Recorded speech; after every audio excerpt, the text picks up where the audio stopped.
మనం ఏదైనా కార్యక్రమం స్టార్ట్ చేసే ముందు అంటే మనం గృహప్రవేశం కానీ లేదంటే ప్లాట్ కొనేటప్పుడు కానీ లేదు ఏదైనా శంకుస్థాపన లేదంటే స్లాబ్స్ వేసుకోవడం అంటే ఏ కార్యక్రమం మనం మొదలు పెట్టినా కానీ ఈ వాస్తుకు సంబంధించిన ఇండికేషన్స్ ఏమైనా ఉంటాయంట? అంటేనమ్మా ఇండికేషన్స్ అనేది చూపిస్తుందమ్మా, కానీ వాస్తు ఇండికేషన్స్ ని అర్థం చేసుకునే మనస్తత్వం మనకు ఉండాలి. అంటే మొదట అమ్మా ఏదైనా ఒక గృహ నిర్మాణం చేయాలి అనుకుంటాం, ఫలానా ఏరియాలో ఒక స్థలం కొనుక్కోవాలి. కొనుక్కున్న తర్వాత ఒక మంచి ఇల్లు కట్టుకోవాలనేది ప్రతి ఒక్కరికి ఒక కోరిక ఉంటుంది. కానీ స్థలం చూడ్డానికి వెళ్తుంటారమ్మా.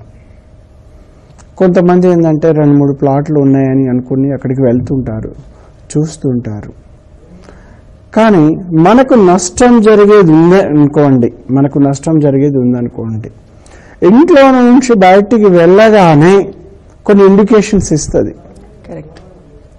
అక్కడ శూనకాలు పొట్లాడుకోవడము, పిల్లులు బాగా పొట్లాడుకోవడము, లేక కొన్ని శూనకాలు ఆహారం లేక అల్లాడుతున్నట్టు ఎదురు పడడము, అంటే ఆహారం 2-3 రోజులు తిండి లేక ఎలా ఉంటాయండి.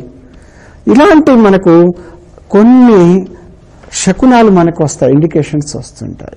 అప్పుడు వెంటనే మనకు కూడా ఇలాంటి పరిస్థితులు వస్తాయని భగవంతుడు కాలభైరుడు ఆ రూపములో తెలియజేస్తాడమ్మా. వెంటనే మనం మళ్ళీ ఇంటికి వచ్చేసి వేరే కార్యక్రమాలు చేసుకోవడం మంచిదనమాట. కానీ చాలా మందికి అమ్మ అలా ముందుకు వెళ్తుంటే ఒక 50 లక్షలు పెట్టి ఒక ప్లాట్ కొందామని వెళ్తుంటాం.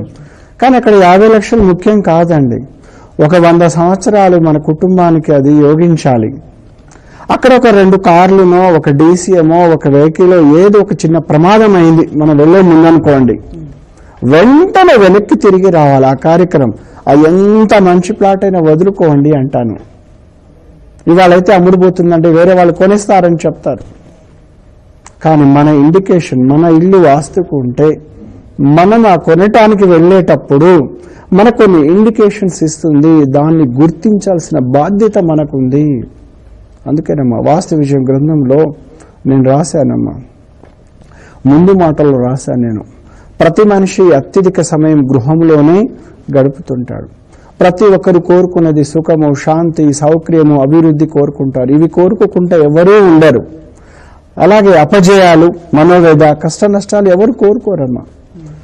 సుఖాలు సాధించాలన్నా, ప్రశాంతత అందుకోవాలన్నా అందుకు ఇంటి వాతావరణం అనుకూలంగా ఉండాలి. అందుకేనమ్మా మన ఇల్లు ఎప్పుడైతే వాస్తుకు ఉందనుకోండి, ఒక ప్రాపర్టీ కొనటానికి పోయేటప్పుడు అది ఏది ముహూర్తాలు అవసరం లేదమ్మా. అది ఒక సమయాన్ని ఇచ్చేస్తుంది, కొనిపించేస్తుంది. న్యాచురల్గా ఆ సపోర్ట్ ఇచ్చేస్తుంది అనమాట. న్యాచురల్గా తెలియకుండానే 1 నెలకు 2 నెలలకు టైం పెట్టుకుంటాం. కానీ ఒక వారం 10 రోజులు కూడా కొన్ని మన ఇల్లు బాగుంటే వారం 10 రోజులు కూడా రిజిస్ట్రేషన్ చేపించేస్తుంది. అంటే శుభ ఇండికేషన్స్ అనమాట. ప్లస్ శుభ ఇండికేషన్, తనకు కావాల్సిన ఒక సైట్ కొన్నాం, దానికి కావాల్సిన డబ్బు స్వతహాగా వచ్చేస్తుంది. మనం ఎవరిని అడగకుండా కూడా కొంతమంది డబ్బు కావాలని ఇచ్చేసిపోతుంటారు. లేదు, మనం చిన్న ప్రయత్నం చేస్తే మనకు దానికి అవసరానికి కావాల్సిన డబ్బు మన దగ్గరికి వచ్చేస్తుంది. మనం కొన్నాం ఒక 50 లక్షలు పెట్టి ఒక ప్రాపర్టీ కొంటే అది 2 నెలల్లో ₹1 కోటి కూడా పలకొచ్చు. కానీ ఇక్కడ మన ఇంటి వాస్తు బాగుండాలి. మన ఇల్లు వాస్తు బాగుంటే మనకు కొన్ని ప్రాబ్లం వస్తున్నప్పుడు ఇండికేషన్ చూపిస్తుంది. అందుకేనమ్మా స్థలం కొనేటప్పుడు మనకి ఎలాంటి ఇండికేషన్స్ వస్తున్నాయనేది ముందు జాగ్రత్త పడండి. చాలా మందికి చెప్తుంటాను, ఈ స్థలం కొన్నాం గురువుగారు నాకు నష్టం వచ్చిందంటారు. అమ్మ, ఈ కొనే ముందు ఏదైనా మీకు ఇండికేషన్స్ ఏమైనా వచ్చినాయా, సూచనలు అంటే మేము ఇట్లా వెళ్తుంటేనండి ఒక రోడ్డు మీదనే ఒక 2 పిల్లలు బాగా భయంకరంగా కొట్లాడుకుంటున్నారు. నేను మా వారికి కూడా చెప్పాను, ఇలా కొట్లాడుకుంటున్నాండి, నాకు ఏదో బాధగా ఉంది, ఇంటికి వెళ్ళిపోదాం అంటే ఇలాంటి రోడ్డు మీద ఎన్నో జరుగుతుంటాయి, పట్టించుకోవద్దని చెప్పేసి కొన్నారు. కొన్న తర్వాత చాలా నష్టపోయాము అని కూడా చెప్పిన వాళ్ళు చాలా మంది ఉన్నారమ్మా. అందుకని ప్రతి ఒక్కరు ఏదైనా కూడా ముందస్తుగా స్థలం కొనుక్కుంటే ఇల్లు అయితే కొనలేము, అంతే కదమ్మా. అలాగే ఈ ప్రాపర్టీ కొంత అడ్వాన్స్ ఇస్తాము, ఇచ్చిన తర్వాత టైంకి అది రిజిస్ట్రేషన్ కాదమ్మా. 3 నెలలు అనుకున్నది 6 నెలలకు వెళ్ళిపోతుంది. 6 నెలలు అనుకున్నది సంవత్సరం. మనం ఒక 50% పేమెంట్ కడతాము. కానీ మన దగ్గర డబ్బు ఉంటుందమ్మా. కానీ వాళ్ళకి ఇండ్లలో కానీ ఆ రిజిస్ట్రేషన్ చేయడానికి చట్టపరమైన సమస్యలు కావచ్చు, లేదంటే సామాజిక పరమైన సమస్యలు కావచ్చు. మనకు ఆలస్యం అవుతుంది అనుకోండి, అలాంటి సైట్ నుంచి విరమించుకోవడం మంచిది. అంటే కొనుక్కోవడం మంచిది. కొనుక్కొని ఇబ్బందులు పడడం కంటే దాన్ని మనం వదులుకోవడం మంచిది అన్నమాట.